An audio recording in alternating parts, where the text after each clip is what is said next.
Jadi bulan lalu itu eh, saya masuk beberapa minggu, baru 1 minggu saya masuk bekerja di Benteng Rotterdam.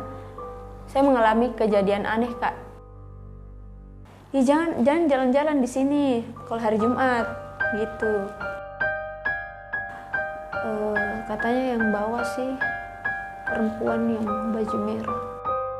Si perempuan ini yang baju merah itu katanya diperkosa.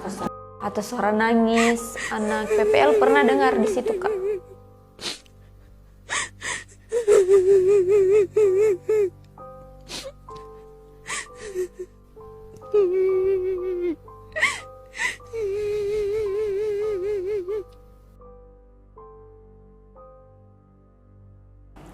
Assalamualaikum warahmatullahi wabarakatuh. Kembali di channel Sudah Malam bersama saya Amin Indita. Dan seperti biasanya kita pastinya sudah menghadirkan teman kita di sini, narasumber yang akan berbagi cerita mistisnya bersama kita di sini. Begitupun juga kita bisa membahas mengenai mitos-mitos yang berada di masyarakat luas atau budaya dan tradisi yang kita percaya seperti itu. Nah, kali ini saya sudah kedatangan teman di studio, ada Mbak Ayu. Ya, halo. Halo Mbak Ayu, apa kabar? Baik, Kak. Semangat Mbak Ayu. Iya.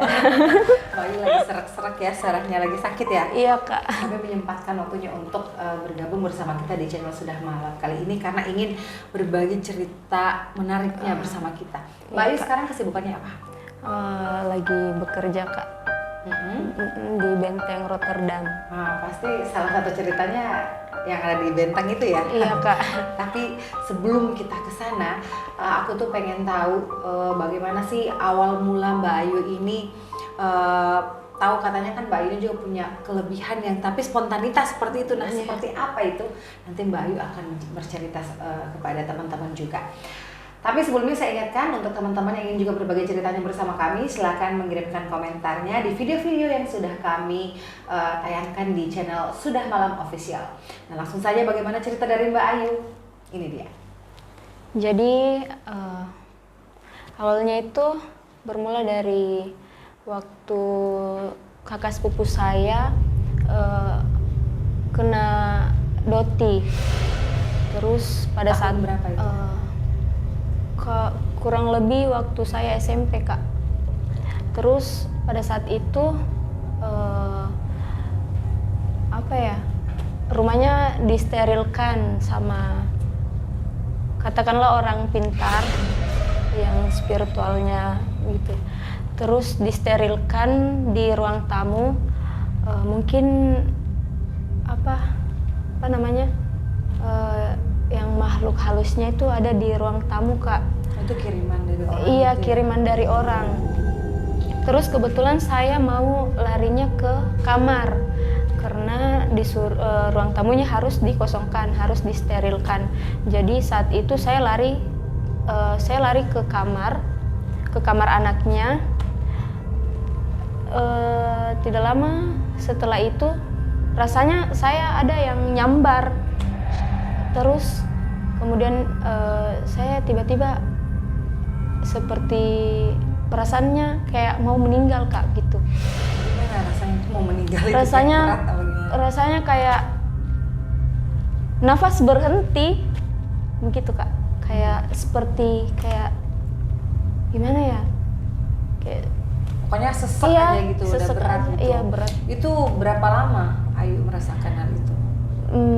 Sekitar 30 menit barulah ditangani sama si orang pintar itu. Nah, kembali ke kakaknya ini, sudah berapa lama katanya dia kena doti itu? Sekitar 14 hari, Kak. Apa yang terjadi, Ayu? Yang terjadi itu awalnya itu dia dengar suara orang nangis di ruang tamu. Ruang tamunya kan, Kak, dia punya tangga.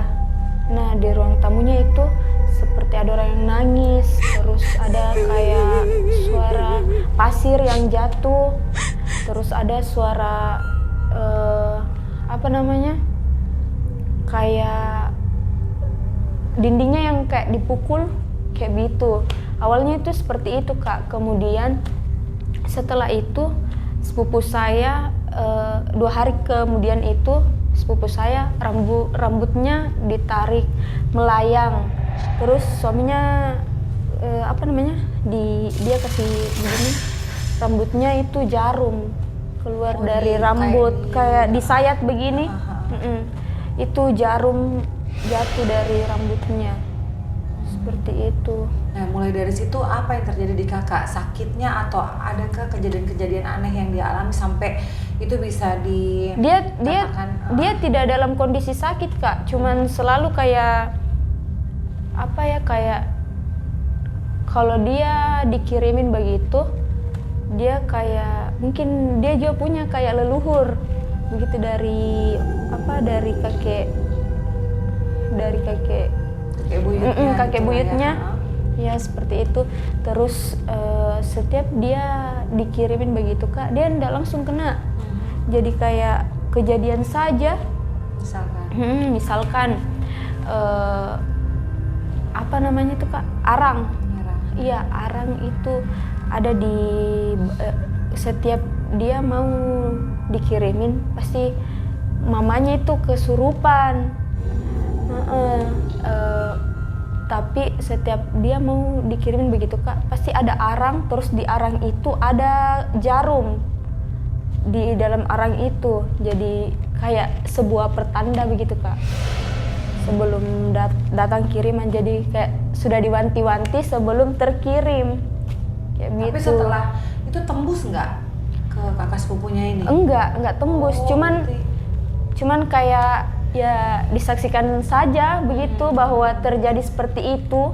Oh, berarti itu tanda-tandanya itu seperti kayak ibunya kesurupan, terus ada jarum di arang. Pernah juga kak, kayak bola api. Iya, bola api dari depan rumah, kayak bola api, terus tidak lama kemudian itu mamanya penuh darah di kepalanya. Jadi itu rambutnya darah. Jadi sebenarnya target ini si ibunya apa sih? Targetnya ini awalnya si sepupu saya kak, target awalnya. Cuman karena mamanya sering ditempatin sama buyutnya, jadi target mungkin dia ubah targetnya ke orang tuanya. Tapi berarti selama ada kiriman-kiriman itu kakak sepupunya sebenarnya nggak mengalami kesakitan atau apa gitu ya? Mungkin kesakitannya cuman karena yang rambutnya ditarik. Itu. Kemudian pada saat didatangkanlah ini orang yang orang pintar. Orang apa ajang yang dilakukan orang pintar itu di rumah situ? Dia kayak kayak dia tuh kayak bakar Dupa. Iya, dupa, tapi dupanya itu berupa tanduk hewan. Dia sayat, terus dia bakar, kayak begitu kak. Itu seperti ritual. Banyak sih kak, karena kejadiannya kan beda-beda. Jadi penanganannya juga beda-beda. Ya. Seperti itu. Selain yang tadi tanduk itu, apa lagi tuh? Itu kayak boneka santet, tapi dia kayak bentuk pocong. Itu didapat apa gimana? Dia ada di atas atap. Di atas atap berdiri bonekanya. Terus yang orang pintarnya itu naik ke atap, terus dia kayak kayak berkelahi gitu kak di atas atap. Kayak dia aja yang merasakan energi yang ada di situ ya. Kayak gitu. Terus setelah itu boneka itu dibawa turun ke dalam rumah, terus ditancapkan pakai badi, terus keluar darah. Bonekanya dibongkar, isinya itu ada jari kelingking manusia, terus ada jarum, ada silet di dalam rambut. Gitu. Nah, setelah berapa kali pembersihan tuh Ayu sampai dikatakan bahwa si sihir yang dikirimkan ke keluarganya Ayu itu hilang? Kurang lebih 14 hari kak. Berapa kali tuh orang datang? Setiap malam. Iya. Berarti kuat juga ya gimana seperti itu. Nah, untuk Ayu pribadi, apakah di situ awal mula Ayu merasakan atau percaya bahwa Ayu itu punya kelebihan seperti itu? Waktu tadi berasa disambar itu apakah ada melihat juga kayak merasa aja kayak disambar. Di mana awal Ayu mulai merasakan aku tuh bisa melihat? Waktu SMP. Masih SMP juga. Itu di mana tuh? Saat itu bertepatan dengan ujian nasional. Kebetulan saya lagi sementara ujian. Terus di samping saya itu ada perempuan, tapi wajahnya itu apa ya Kak, kayak hancur begitu. Saya kaget, terus saya nangis dalam kondisi sementara ujian. Terus saya nggak tahu, katanya saya kesurupan. Kemudian saya dibawa pulang. Saya nggak sempat menyelesaikan ujian nasional pada saat itu. Saya dipulangkan ke rumah. Setelah itu, saat itu kok saya bertanya dalam diri, kok bisa saya melihat seperti itu Kak. Terus sempat juga waktu SMA juga lagi ujian, bertepatan ujian juga. Terus saya melihat di pohon dekat di pohon dalam sekolah saya, pohon itu besar. Terus saya lihat ada makhluk yang besar, tinggi. Terus matanya merah di situ. Terus saya kesurupan. Oh, berarti Ayu ini tidak sering, tidak setiap hari bisa melihat hal ini. Jadi itu bukan kemauan saya Kak. Bukan saya bisa melihat hal seperti itu bukan kemauan diri. Secara tiba-tiba saja. Berarti mungkin dalam kondisi tertentu Ayu bisa melihat seperti itu. Nah, setelah melihat hal-hal seperti ini, apa yang terjadi di badannya Ayu sendiri setelah kesurupan itu? Kadang merasa perasaan yang sedih, terus perasaan yang lemas, seperti itu Kak. Gitu ya. Nah, aku juga sudah sempat ada di spill tadi cerita tentang satu kejadian yang baru-baru saja terjadi ya Ayu ya, di salah satu di tempat di Makassar juga. Tapi sebelum kita lanjut, kita bisa nikmatin kopi dulu Ayu. Dari Kopi Tawa. Nah, kalau teman-teman juga mau nikmatin Kopi Tawa ini bisa langsung datang ke kafenya, ada di Jalan Pendidikan dan juga di Kancil Utara.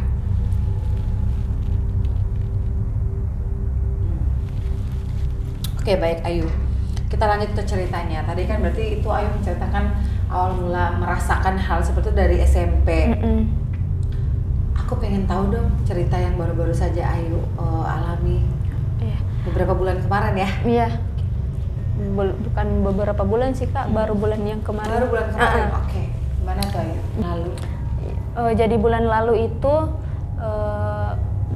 saya masuk beberapa minggu, baru 1 minggu saya masuk bekerja di Benteng Rotterdam. Saya mengalami kejadian aneh Kak.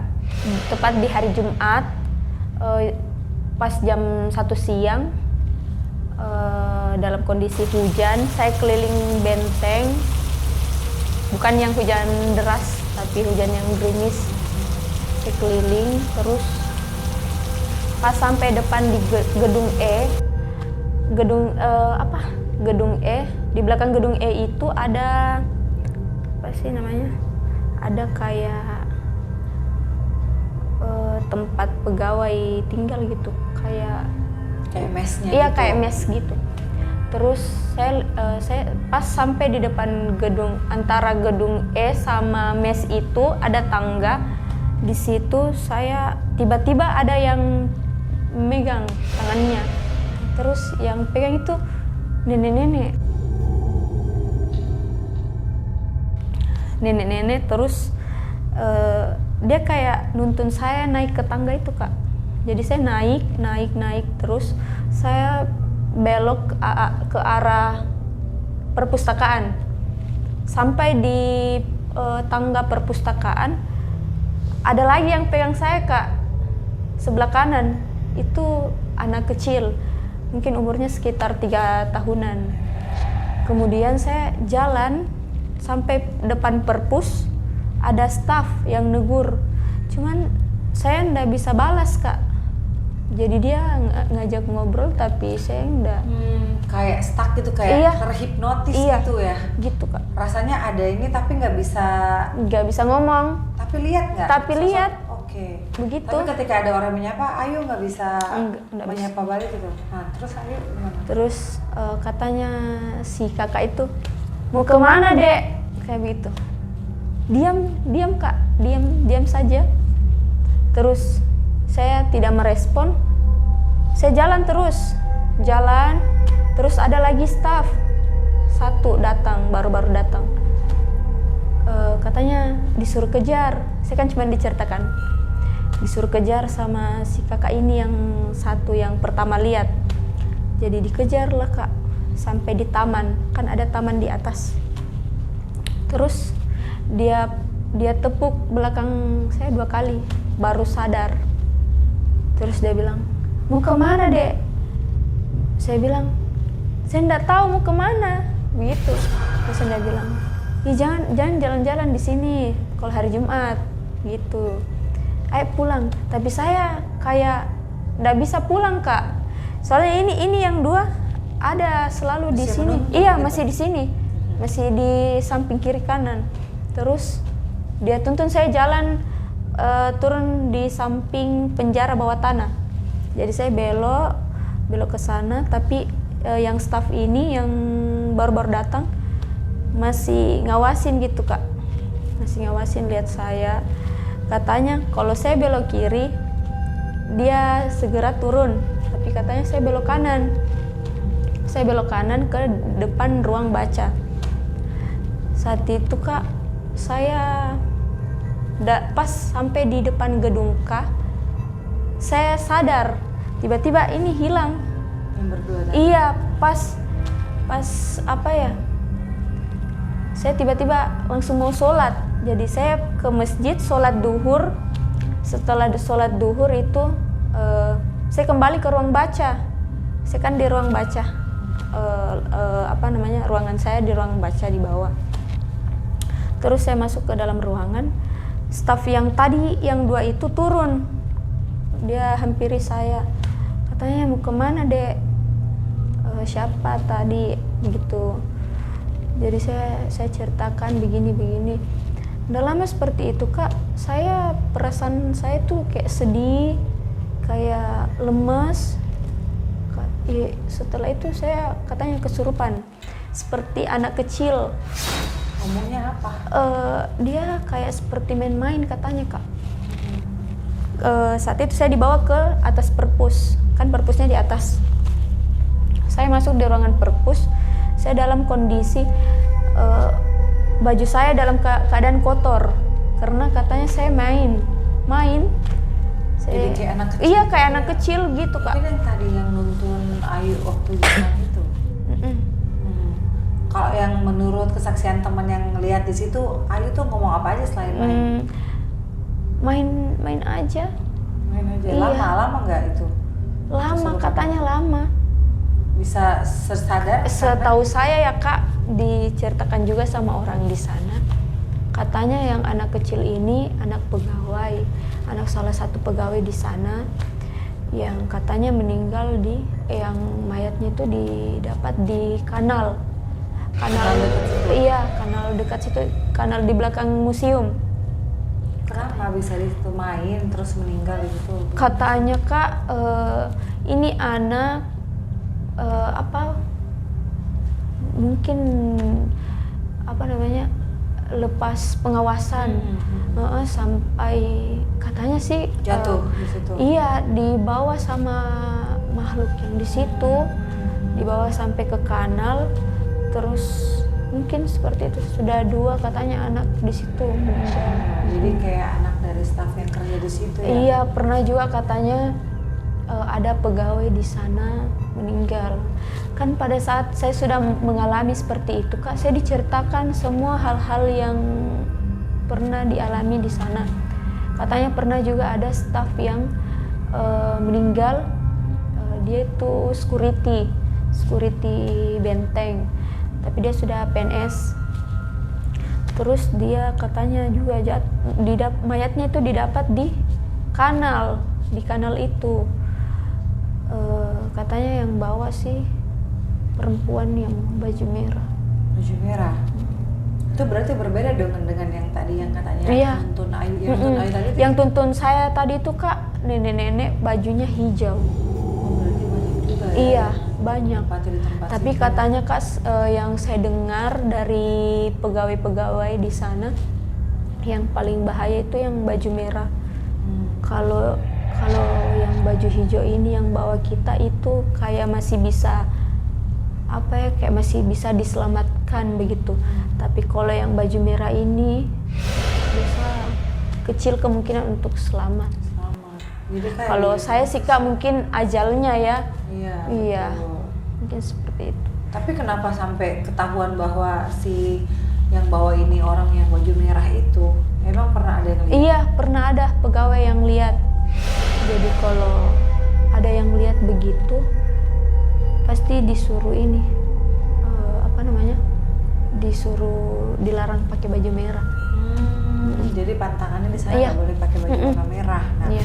setelah kejadian Ayu sampai kesurupan, waktu itu tuh ada kejadian apa lagi Ayu selama di sana? Pernah juga saya kan penasaran isi museum itu apa. Jadi saya ke museum sama 3 orang teman.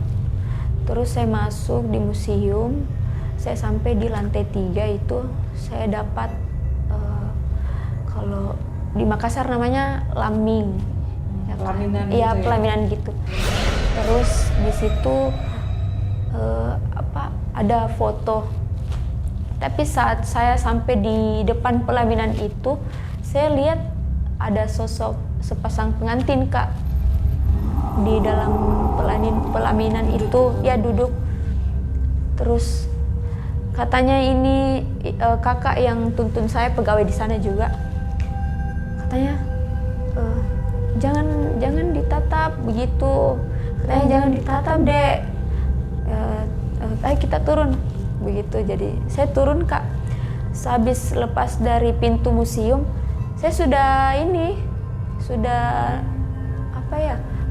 perasaan saya tuh sedih, lemas, begitu Kak. Oh berarti Ayu ini setiap Habis lihat itu perasaannya begitu. Iya, perasaannya kayak down gitu Kak. Tapi pernah nggak didatengin sosok seperti itu terus bercerita tentang dirinya? Nggak pernah. Nggak pernah sih Kak sejauh Berarti ini. perasaan sedih itu karena rasa berat, rasa capek Iya. ketika sudah mungkin mengalami hal itu ya. energi dari Betul. seperti itu mungkin. Tapi untung masih nggak terjadi apa-apa Iya. ya Ayu dengan ini berarti sudah 2 kali kejadian selama di sana. Udah 3 kali sih Kak. Nah, 3 kalinya yang mana? Yang ketiga kalinya itu saya sudah sampai di kanal itu. Pas di dekat kanalnya, Ya. saya didapat sama security.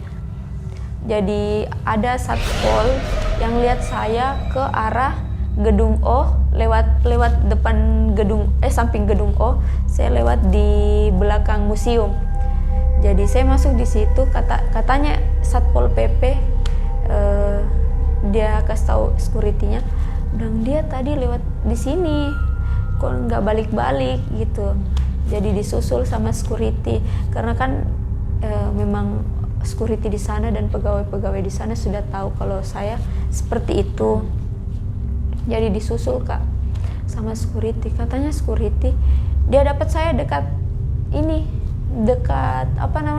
kanal. Dekat kanal. Jadi saat itu saya selalu diawasi setelah saat itu. Nah, waktu perjalanan menuju sampai ke kanal itu, apakah Ayu sadar ada yang seperti yang sebelumnya ada yang nuntun gitu? Enggak. Saya enggak Di sadar. hari yang berbeda. Saya Nggak hari Jumat tuh? bukan hari Jumat, tapi pada saat itu saya merasa Kak, pada saat hujan itu seperti ada kejadian aneh yang terjadi sama saya. Seperti itu. Jadi pada saat saya sampai di kanal itu, saya tidak tahu siapa yang tuntun saya, yang bawa saya tidak tahu Kak. Saya sampai di kanal itu pun saya tidak sadar. Cuman diceritakan, di foto sama pegawai di sana, security. Ada fotonya Ayu? Nggak ada di HP saya Kak, cuman di HP Di staff pegawai. sana. Terus? Jadi semenjak hari itu saya selalu diawasin. Katanya kasihan nanti ada kejadian lagi gitu. Karena untuk cerita-cerita sebelumnya orang yang sempat kecelakaan itu karena Iya. dibawa ke kanal itu, tapi nggak sadar ya. Iya Kak. Sebenarnya banyak sih Kak cerita mistis di sana di Benteng. Salah satunya juga pegawai pernah di pundaknya ditepuk di dalam WC perpus. Terus ini kan WC-nya dalam kondisi terkunci. Ya. Terus ditepuk sininya. 3 hari kemudian itu meninggal Kak. Iya. Nggak sakit dulu apa gitu? Enggak sih Kak. Itu kejadian-kejadian itu tahun berapa itu? Baru Kak. Baru. Iya. Soalnya saya juga diceritakan sama pegawai di sana kan. Ini juga Kak pernah diceritakan yang histori si baju merah ini. Ya, Katanya sih Kak yang si perempuan ini yang baju merah itu katanya diperkosa sama tukang bentor yang sekitar Benteng gitu. Berarti Terus kejadian ini belum lama iya, dong? enggak Kak, ini kejadiannya yang si baju merah ini sudah lama. Terus katanya dibuang ke dalam sumur. Si pelakunya ini Kak pakai baju merah gitu. Makanya setiap ada yang pakai baju merah itu pasti Dibuang ke dia sumur gitu. dia- Tapi pasti ada kejadian Kak. jenazahnya dapat nggak? Yang si perempuan ini, setahu saya sih Kak didapat. Gitu. Itu yang paling ini ya kayak pendendam jadi. Iya, akhirnya dendam, ya. iya.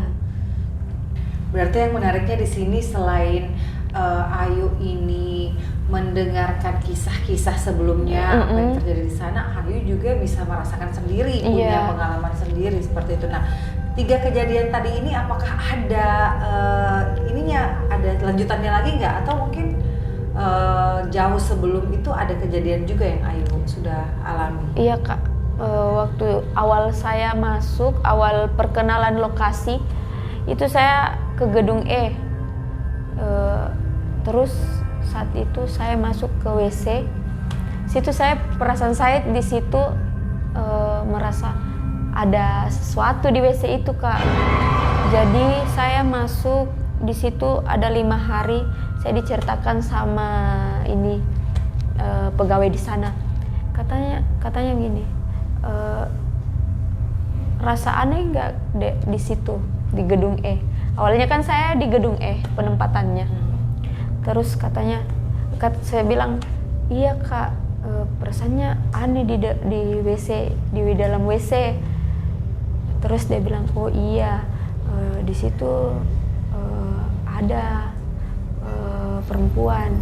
Jadi dalam WC itu Kak, WC tengah itu kan di dalam gedung E itu ada 3 WC. Di WC tengah itu Kak, dia punya Jasad. Iya, makhluk halusnya itu tinggal di WC itu, di WC tengah. Penunggunya memang di situ. Biasa ada suara air atau suara pipis atau suara nangis. Anak PPL pernah dengar di situ Kak, suara nangis. Tapi Ayu juga merasakan Iya, itu, auranya iya. Jadi saya jarang masuk ke WC gedung E.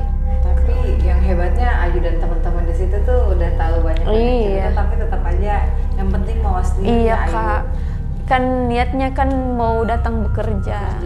Tapi ada pengecualian kepada orang-orang yang seperti Ayu ini, orang-orang sensitif ini, berarti sekarang memang lagi dalam penjagaan terus sama orang-orang di sekitar. Karena kayak tadi tuh hampir mengalami hal fatal yang udah sampai ditemuin di kanal, dimana di situ diketahui ada beberapa teman-teman sebelum Ayu, bahkan ada anak-anak yang mereka mungkin bawa juga saat kerja mengalami kecelakaan sehingga mengakibatkan mereka itu meninggal dunia seperti itu.